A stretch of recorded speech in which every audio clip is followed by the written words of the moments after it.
Welcome to the Folktale Project. This is Dan Schulz. Today's story is Second Sight. A traveler arrived at a village, and looking about for an inn, he found one that, although rather shabby, would, he thought, suit him. So he asked whether he could pass the night there, and the mistress said certainly. No one lived at the inn except the mistress, so that the traveler was quite undisturbed. The next morning, after he had finished breakfast, the traveler went out of the house to make arrangements for continuing his journey. To his surprise, his hostess asked him to stop a moment. She said that he owed her £1,000, solemnly declaring that he had borrowed that sum from her inn long years ago. The traveler was astonished greatly at this, as it seemed to him to be a preposterous demand. So fetching his trunk, he soon hid himself by drawing a curtain all around him. After thus secluding himself for some time, he called the woman, and asked, "Was your father an adept in the art of second sight?"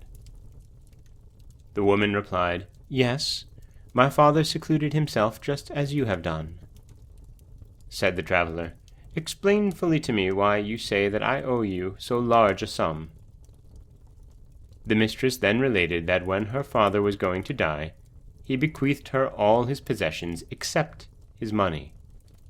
He said that on a certain day, 10 years later, a traveler would lodge at her house, and that, as the said traveler owed him £1,000, she could reclaim at that time this sum from his debtor. She must subsist in the meanwhile by the gradual sale of her father's goods. Hitherto, being unable to earn as much money as she spent, she had been disposing of the inherited valuables, but had now exhausted nearly all of them.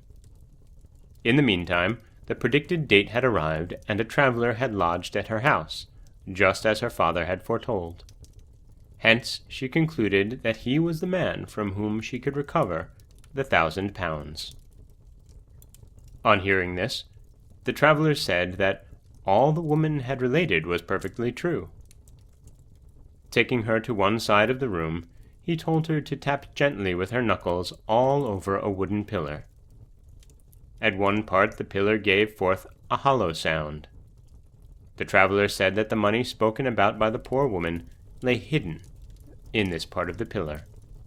Then, advising her to spend it only gradually, he went on his way. The father of this woman had been extremely skillful in the art of second sight, or clairvoyance. By its means he had discovered that his daughter would pass through 10 years of extreme poverty, and that on a certain day a diviner would come and lodge in the house. The father was also aware that if he bequeathed his daughter his money at once, she would spend it extravagantly. Upon consideration, therefore, he hid the money in the pillar, and instructed his daughter as related. In accordance with the father's prophecy, the man came and lodged in the house on the predicted day, and by the art of divination discovered the £1,000. And that is Second Sight from Child Life in Japan. This is Dan Schulz for the Folktale Project. Don't forget that you can subscribe to the podcast on iTunes, SoundCloud, Stitcher, Google Play, Podcast Addict, anywhere that you like to get your podcasts. You can also follow us on Twitter at Folktale Project. You can find us on Auto Radio and TuneIn Radio. And you can always head over to folktaleproject.com, where you'll find a new story waiting for you every weekday morning. Thanks for listening.